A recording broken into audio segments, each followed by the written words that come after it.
여러분 지난 한 주간 동안 어떻게 보내셨습니까?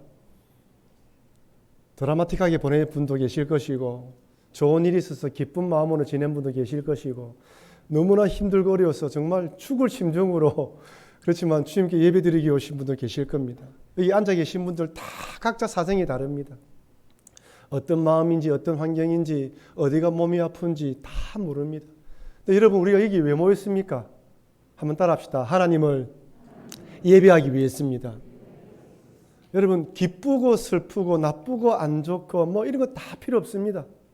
이 시간에는 나의 모든 생각을 다 내려놓고 하나님께 나의 시선을 고정시키면서 하나님을 통하여 새롭게 은혜 받고 새롭게 출발하는 시간입니다.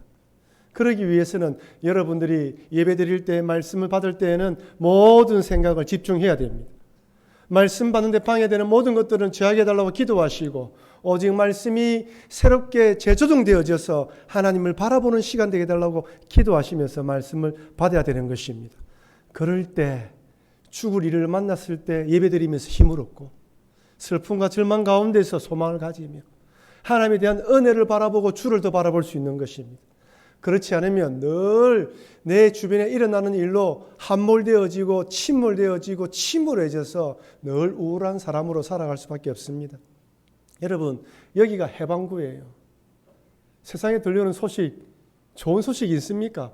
물가가 올라갔니 어쩌니 늘 우리 마음을 불안하게 만듭니다. 하지만 예배 드릴 때 하나님을 바라볼 때 모든 걱정 염려가 떠나가고 주님을 향한 우리의 마음이 바로 섬으로서 소망을 가지는 것입니다. 그래서 여러분 따라합시다. 나의 신앙은 내가 지키는 것이다. 내가 은혜 받아야지 내가 살고 내 가정을 위해서 기도할 수 있고 교회를 위해서 기도할 수 있고 나라를 위해서 기도할 수 있습니다. 그래서 여러분 하나님의 은혜를 바라보시면서 더욱더 주님을 바라보시는 여러분과 제가 되기를 바랍니다. 오늘 본문 한번 보십시오. 이 어머니가 얼마나 절망적인 상황을 맞이했습니까? 이렇게 가난한 여인이 있겠습니까? 이 땅에 살아가는 어머니 치고 자식을 사랑하지 않는 어머니가 있습니까? 간혹 뉴스에 아동 학대라고 언론에 뜨기도 하지만 그것은 정말 몇 %. 그리 많지가 않아요. 대부분의 부모들이 자기 자식을 사랑합니다. 집에 들어가면 아이가 뛰어와서 아빠, 엄마 안을 때 그 기쁨 얼마나 좋습니까? 대부분의 자식을 사랑해요. 제가 생각하기에 대한민국 어머니들의 자식 사랑은 좀 유별한 것 같습니다. 아마 국방부에서 자식을 대신하여 어머니가 군대 가라고 하면 입대할 어머니들은 우리나라 어머니밖에 없을 것 같아요. 자식이 군대에 입대하고 직장에 취직을 했음에도 불구하고 어려운 일이 있으면 군대로 바로 전화를 합니다. 직장에 전화해서 우리 아들이 누구인데 이런저런 형편이 있어서 좀 도와주십시오. 이제 직장 생활을 하고 사회 내 보내야 되면 좀 맡겨야 되는데 그러지 못하는 것이죠. 유별난 사랑입니다. 저는 결혼식 주례 때 양가 부모님들에게 자녀들의 결혼 생활에 너무 깊이 관여하지 말라고 당부합니다. 우리 어머니 아버지 여러분, 특별히 어머니 여러분, 자녀들이 결혼했으면 너무 깊이 관여하지 마십시오. 잘 되라고 그런 마음으로 관여하지만 때로는 그것이 독이 될 수가 있습니다. 때로는 자녀들이 알아서 문제를 해결할 수 있도록 보아도 못 본 척, 알아도 모르는 척 덮어주고 잘한다 격려해줘야지. 오히려 어설프게 간섭했다가 서로가 관계가 나빠지면 모든 원망은 그 부모가 다 받게 되어 있습니다. 자식에 대한 부모의 사랑은 특히 싱글맘이나 과부의 신세가 되어서 어린 아들을 키우는 부모들은 더할 것입니다. 자식이 삶을 살아가는 이유이며 원동력인 것이죠. 때론 죽고 싶지만 그래도 힘을 내는 이유가 무엇입니까? 내 새끼 때문에. 저 새끼 때문에 내가 살아간다. 그 마음이 있는 거예요. 너무 힘들고 정말 삶의 줄을 놓고 싶지만 그래도 자식 때문에 살아가는 것이 우리 어머니들이고 부모님들입니다. 그런데 그 아이가 죽는다면 이것은 모든 것을 다 잃어버리는 절망입니다. 하늘이 무너지는 듯한 큰 슬픔에 잠기며 삶의 의미를 잃어버리는 것이죠. 아마 이런 경우를 만나게 된다면 오늘 본문의 과부와 같은 이런 일을 만나게 된다면 대부분의 어머니들이 내가 잘 못 먹여서 그렇다. 내가 잘 돌보지 못해서 그렇다. 내가 돈이 없어서 그렇다. 내가 좀 더 좋은 환경에서 아이를 키웠으면 병들어 죽지 않았을 것인데 하면서 자기에게 자기 책임을 돌리는 경우가 많을 겁니다. 미국 이민 초창기에 한 한인 여성의 아들이 죽는 사건이 발생했습니다. 이 여인은 취약 전 아들과 함께 2명이서 살고 있었는데, 여러분 미국에는 어느 정도 나이가 들기까지 아이 혼자 두면 안 되지 않습니까? 베이비시트를 고용해서 아이를 케어해야 되는데 아이하고 둘이서 하루 벌어서 하루 먹고 사는데 누구를 고용한단 말입니까? 이민 초창기에 말이에요. 그러니까 밖에 나갈 때 아이가 먹을 점심과 간식을 식탁에 올려놓고 문을 잠그고 나가는 거예요. 근데 그 도중에 이 아이가 그 서랍장 위에 올려져 있는 뭔가를 꺼내려고 그 서랍장을 기어 올라가다가 이 서랍장이 앞으로 쏟아지면서 막 깔려 죽게 된 거예요. 어머니가 일을 마치고 문을 열고 딱 들어오면 아이가 엄마 하고 다가와야 되는데 조용한 것입니다. 불안한 심정으로 방문을 열어보니까 그 아이가 그렇게 죽어 있는 거예요. 얼마나 가슴에 미어지겠습니까? 얼마나 대성통곡하며 울면서 경찰에 신고를 한 것이죠. 경찰이 와서 보니까 이 한국 여인이 한국말로 내 새끼 내가 죽였어, 내 아들 내가 죽였어 이라고 울고 이야기를 하고 있으니까 한국 통역사를 불러서 저 여인이 뭐라고 이야기하느냐 물어보니까 I kill my son, 내 아들 내가 죽였다고 이야기합니다라고 그냥 그대로 통역한 거예요. 그러니 경찰이 그 자리에서 아들 살인범으로 체포했습니다. 한인 사회에서 이 이야기를 알고 이것은 우리 한인 정서인데 이걸 모른다. 그래서 좀 유명한 변호사를 고용하기 위해 한인들이 돈을 모아서 변호사를 고용해서 그 부분에 대해서는 무죄가 되었다고 합니다. 하지만 아이를 홀로 둔 것에 대해서는 죄를 치렀다고 하더군요. 하지만 그 어미의 마음이 어떻겠습니까? 오늘 본문을 보면 통에 가루가 닿지 않고 병에 기름이 마르지 않는 복을 받은 사르밧의 과부의 아들이 병에 걸려서 위중하다가 죽는 사건이 발생해요. 사고로 딱 죽은 것이 아니라 질병에 걸렸는데 조금 시간을 끌면서 얼마큼 끌었는지 모르지만 그만 생명이 끊어진 것입니다. 열왕기상 17장 17절 말씀 우리 같이 한번 읽어보겠습니다.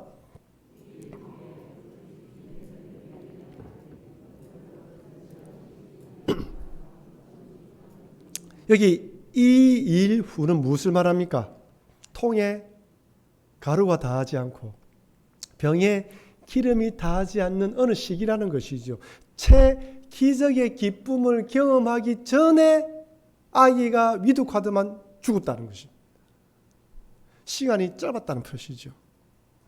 기근으로 죽을 수밖에 없는 형편에서 하나님 은혜로 살았지만 병은 피할 수 없었습니다. 기근의 어려움은 잘 극복했는데 질병의 마수한테 잡힌 것이죠. 여러분 어찌 보면 이것이 이 땅을 살아가는 인생의 형편입니다. 아담과 하와가 죄를 지은 이후 이 땅에는 슬픔과 아픔과 고통이 끊이지 않습니다.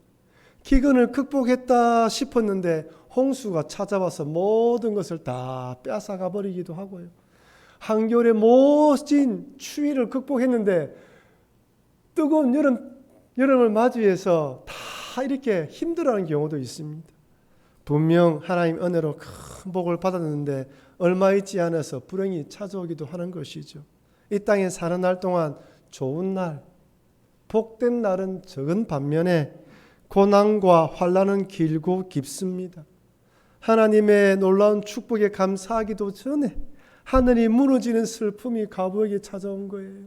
아마 여러분 인생 오늘 본문의 말씀을 들으면서 이런 기쁜 일이 있은 뒤에도 이런 슬픔이 찾아옴으로 힘들어하시는 분이 얼마나 많이 있습니까? 여러분 이것이 인생길입니다. 이 땅에 죄를 지은 인생이 살아가야 되며 받아야 될 형벌입니다. 아픔인 것이죠. 그런데 문제는 시기적으로 과부와 엘리야의 입장에서 볼 때 아들의 죽음은 도저히 이해되지 않는다는 것입니다. 하나님께서 이렇게 데려가실 계획이었다면 이런 기적을 베풀지 말고 데려가시면 되지 않잖아요. 병 주고 약 주는 것도 아니고 실컷 살려놨다가 그 기적의 기쁨을 많이 하기도 전에 제가 생각하기에는 이 여인이 주변에 간증했을 겁니다. 너 어떻게 먹고 살아? 너 한 줌에 가루와 조금밖에 기름 없잖아. 우리가 네 형편을 다 아는데 어떻게 살았어? 하나님이 살려주셨지. 하나님 기도했더만은, 하나님의 종을 대접했더만은 하나님이 통에 가루가 마르지 않고 병에 기름이 마르지 않도록 기적을 베풀어 주셔서 우리 하나님이 이런 하나님이야 라고 간증했는데 그만 아이가 죽어버렸어요.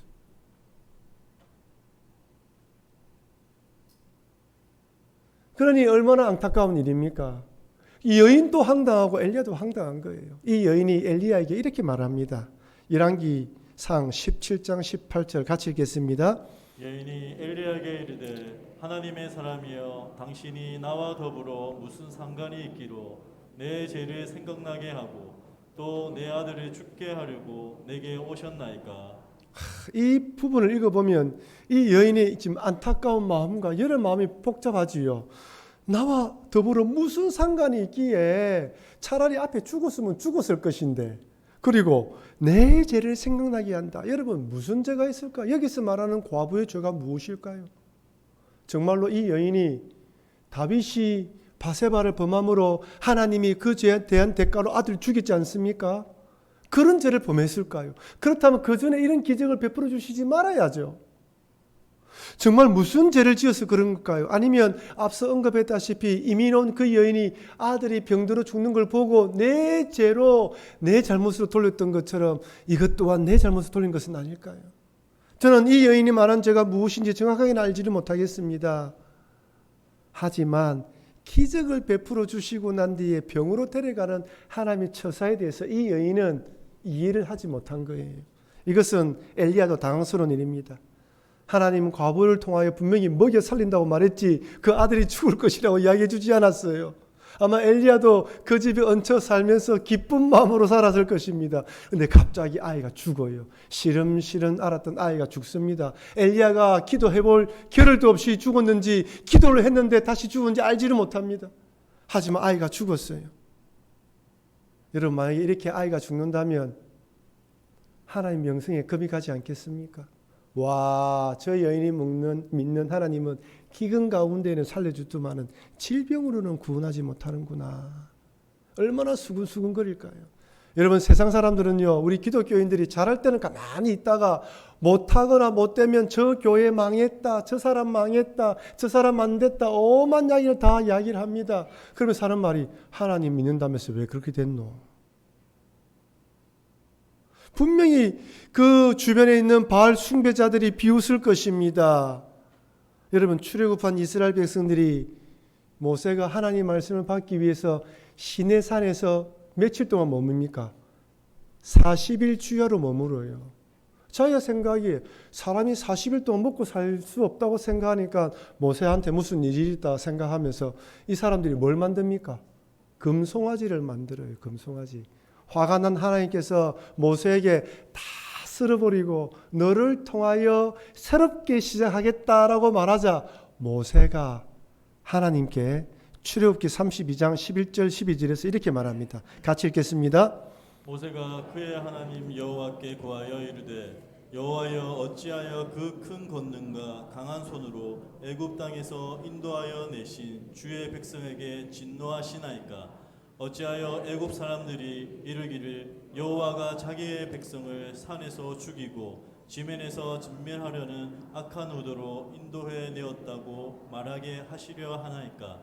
주의 맹렬한 노를 그치시고 뜻을 돌이키사 주의 백성에게 이 화를 내리지 마옵소서. 아멘입니다.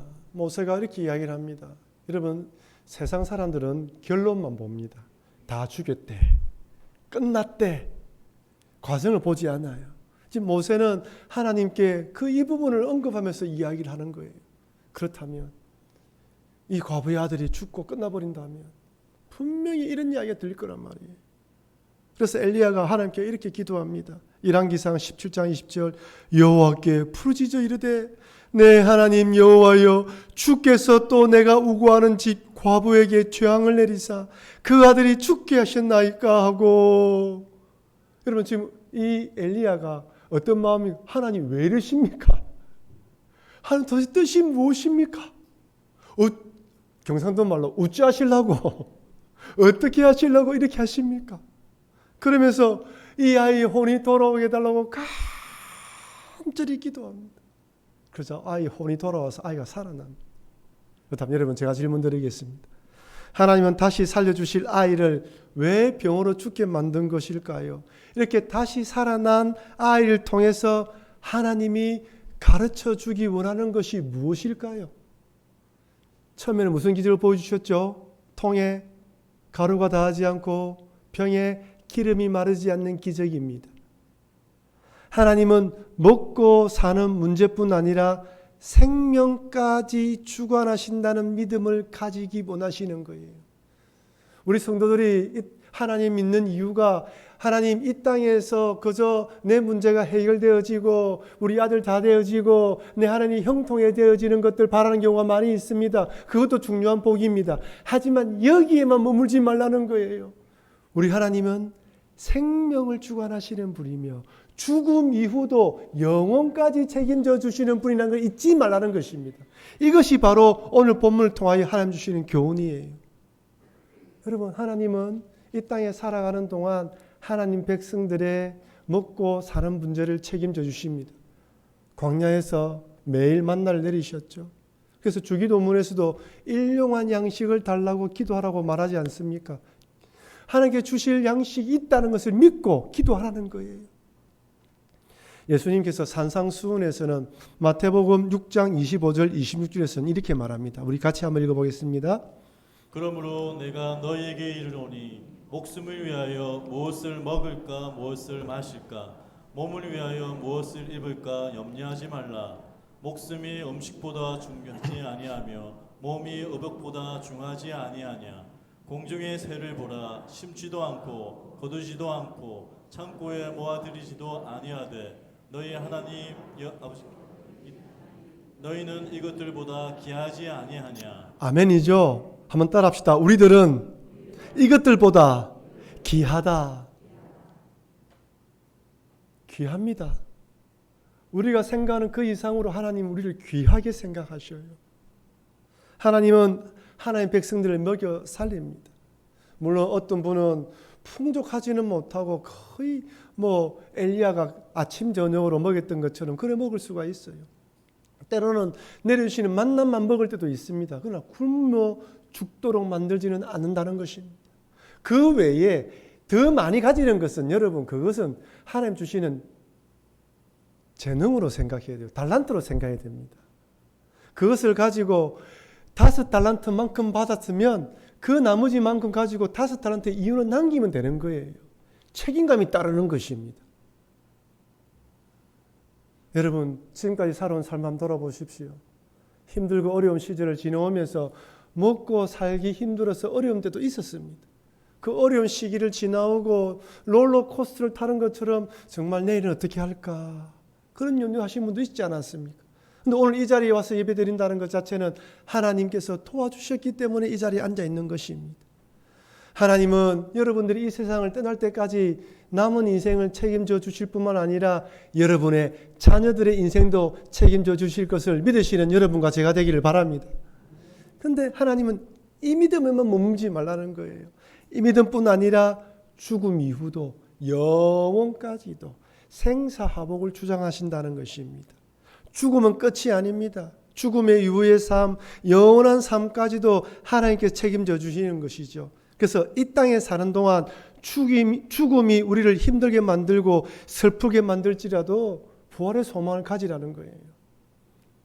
여러분 심리학 쪽에서는 사람의 인생을 쭉 그리지 않습니까? 어린 유년기로 시작해서 청년기, 그죠? 중년기, 노년기로 넘어갑니다. 사람이 중년기가 되면 고민하기 시작한다고 합니다. 이제 점점 나이가 들면 힘이 이제 얼마 남지 않았기 때문에 마지막으로 뭔가 해보고 싶다는 생각이 든다는 거예요. 그래서 잘 다니는 직장을 때려치우고 사업을 하는 이유도 그런 데 여유 있고 이런 부분이 있다는 거예요. 그 다음에 노년층으로 자꾸 넘어되면 죽음에 대한 공포가 몰려오기 시작한다고 합니다. 말은 하지 않아도 왜 주변의 친구들이 한 명씩 떠나거든요. 언제 어떤 죽음을 맞이할지 모르지만 점점 나도 죽을 때가 되어가는구나라는 생각이 들기 시작한다는 거예요. 그러면 어렴풋하게 마음에 두려움이 생기게 돼요. 여러분, 이때 우리가 주님을 바라봐야 됩니다. 우리 주님은 죽음 이후를 책임져 준다. 이 땅을 한번 떠나야 되는데 죽는 순간부터 비롯하여 죽음 이후 하나님 다 책임져 주신다라는 믿음을 가지고 주님을 바라봐야 되는 것입니다.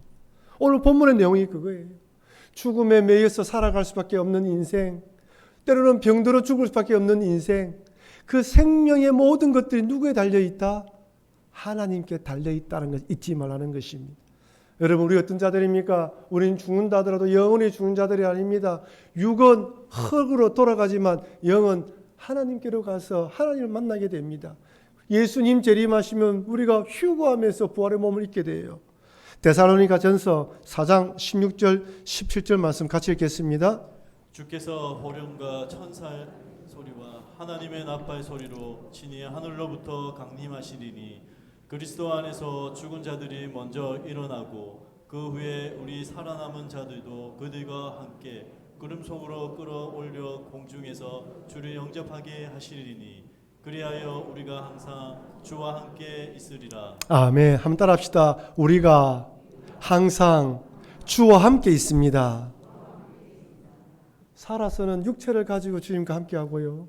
죽으면 영으로 주님과 함께 하고요. 주님 재림하시면 부활의 몸을 입고 함께 하는 사람들이에요. 신앙을, 오늘만의 신앙을 바라보지 말고 내일의 신앙, 부활의 신앙, 재림의 신앙으로 주님을 바라보라는 것입니다. 하나님은 과부에게 이 땅에서 먹고 사는 문제도 해결해 주지만 생명까지 주관하며 영원한 천국으로 인도한다는 것을 가르쳐 주십니다. 통에 가루가 닿지 않고 병에 기름이 마르지 않는 기적으로 먹여 살리신 하나님은 영원한 생명까지 책임진다는 것이죠. 이것을 딱 깨달은 과부가 하나님에 대해서 이렇게 고백합니다.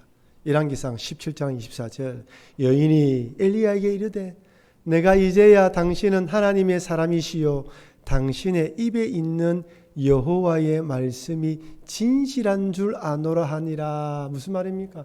하나님에 대해서 더 많이 깨달았다는 거예요. 우리 하나님이 이런 분이라는 것을 깨달았다는 것입니다. 아, 내가 이전에 몰랐던 하나님에 대한 지식을 깨달았다는 거예요. 여러분, 신앙은 매일매일 성장해야 됩니다. 여러분, 신앙은 어린아이 신앙이 있고 청년의 신앙이 있고 아비의 신앙이 있습니다. 고린도 전서에 보면요, 신앙이 육신에 있는 자가 있고 성령이 충만한 자가 있다고 이야기하지 않습니까? 어떤 자는 성령 충만한데 나중에는 육신으로 떨어지는 자가 있고요. 어떤 자는 육신으로 시작했다 점점 성령 충만한 자가 있습니다. 우리의 신앙은 먹고 사는 문제에서 버티는 신앙이 아니라 죽음을 극복하는 신앙까지 성장해야 됩니다. 그럴 때 어떤 문제가 일어나도 주님을 바라보며 이겨나갈 수 있는 것입니다. 욥이 큰 고난 가운데 아무리 기도해도 응답되어지지 않고 고난은 계속되어지자 하나님께 매달리며 기도하지 않습니까? 그때 하나님이 천지의 창조 질서에 대한 질문을 가지고 나타나셔서 욥에게 계속해서 묻습니다. 욥아, 바다 속에 길이 있는지 아느냐? 하늘이 어떻게 만들어진지 아느냐? 저 산들이 어떻게 높아지는지 아느냐? 욥이 도저히 대답할 수 없는 질문들을 하고 나타나셔요. 그래서 욥이 이렇게 대답합니다. 욥기 42장 5절 내가 주께 대하여 귀로 듣기만 하였사오나 이제는 눈으로 주를 배웁나이다. 아멘이죠. 하나님에 대해서 귀로 듣는 신앙이었는데 이제 우리 주님이 이런 분이라는 것을 영안이 열려서 눈을 활짝 뜨고 주님을 바라보게 되었습니다. 여러분 신앙생활한 지 얼마큼 오래되었습니까? 여러분의 신앙이 귀로 듣는 신앙에서 영안이 활짝 열려서 주님을 눈으로 보는 신앙까지 성장하기를 주의 이름으로 축원합니다. 이 과부는 이 하나님이 어떤 하나님을 깨닫게 되면서 큰 은혜를 경험하면서 주님께 맡기게 되는 것이죠. 그런데 여러분, 이 사건은 이 과부에게만 큰 도움이 되는 것이 아니라 엘리야에게도 큰 도움이 됩니다. 큰 도전이 됩니다. 현재 엘리야가 어떤 상황에 처해 있습니까? 치명수배되어 있습니다. 아합 왕과 이세벨이 이 기근의 모든 책임을 엘리야에게 돌리고 엘리야를 잡으려고 하는 거예요. 그러니까 어찌 보면 지금 엘리야도 상당히 위험한 상황입니다. 그런 가운데 엘리야가 죽은 아이를 위해서 엎드려 기도했는데 아이가 살아났어요. 엘리야도 하나님은 생사를 주관하시는 하나님이라는 걸 깨닫게 되었습니다. 그래서 여러분, 그 다음 열왕기상 19장에 무슨 사건이 일어납니까? 엘리야와 갈멜산에서 바알 선지자들과 대결하지 않습니까? 이런 믿음이 어디서 나왔나는 거예요. 이런 것을 경험하면서 마음에 큰 도전을 받은 것입니다. 여러분, 신앙이라는 것은 내가 믿음의 도전을 하고 하나님의 은혜를 받았을 때 그 믿음의 도전이 일어나는 것입니다. 물론 엘리야가 그 이후에 영적 침체에 빠지기도 하지만, 그러나 이 일을 통하여 큰 도전을 받은 것이죠. 사랑하는 성도 여러분, 하나님은 생사를 주관하시는 분이십니다. 이 땅에 사는 동안 통에 가루가 닿지 않고 병에 기름이 마르지 않는 기적으로 인도하신 하나님은 생명을 주관하시며 영원한 천국으로 우리를 인도하십니다. 하나님은 과부가 그저 먹고 사는 인생에만 머무는 것이 아니라 영혼까지 책임져 주시는 하나님임을 믿기 원하셨습니다. 그래서 하나밖에 없는 생명 같은 아들이 병에 걸려서 죽게 만들었지만 다시 살아나게 하심으로 생명을 주관하시는 하나님을 깨닫게 만들어 주셨습니다. 그러니 하나님은 이 땅에서뿐 아니라 영원까지 책임져 주시는 분임을 잊지 마시고, 먹고 사는 문제, 그리고 이해할 수 없는 불행과 고통과 고난이 찾아오고 죽음 이후까지도 하나님께 맡기시며 하나님을 바라보시고 하나님께 가까이 달려가시는 여러분과 제가 되길 주의 이름으로 축원합니다.